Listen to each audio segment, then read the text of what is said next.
Here we have the Jackery 1000 solar charging battery system, plugged in the back garden just to test it out. As you can see on the display, because the battery is already full, there's not much input, but we've got an output of 6 watts going to a mobile phone.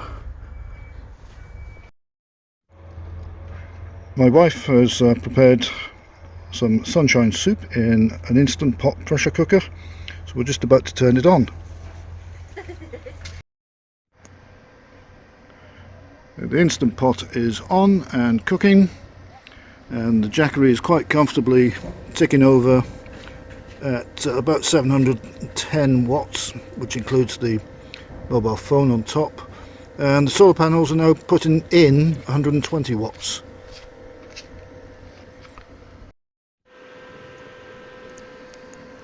So the pot's been on for about 10 minutes now, and the Jackery is showing 90% battery, still using 700 watts, and the solar panel's bringing in 120 odd watts. And shortly it'll get to pressure and then won't use so many watts. Now the instant pot is at pressure. After about 15 minutes it'll just tick over, and the Jackery is going to be using a lot less power if at all.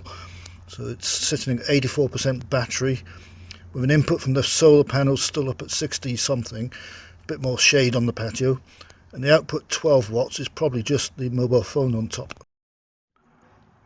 The sun has finally left the patio, but it kept us going for a while and got us back to 100%. The mobile phone's finished charging, and the instant pot pressure cooker for the last hour has been on keep it warm function, only using somewhere between 6 and 10 watts.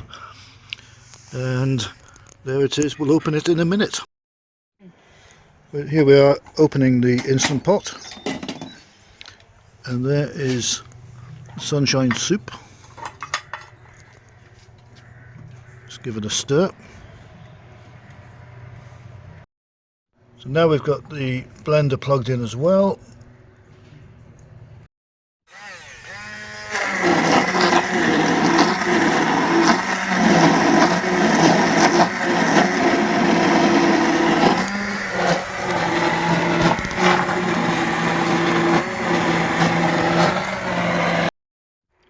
And here's the finished product. Thank you, Jackery.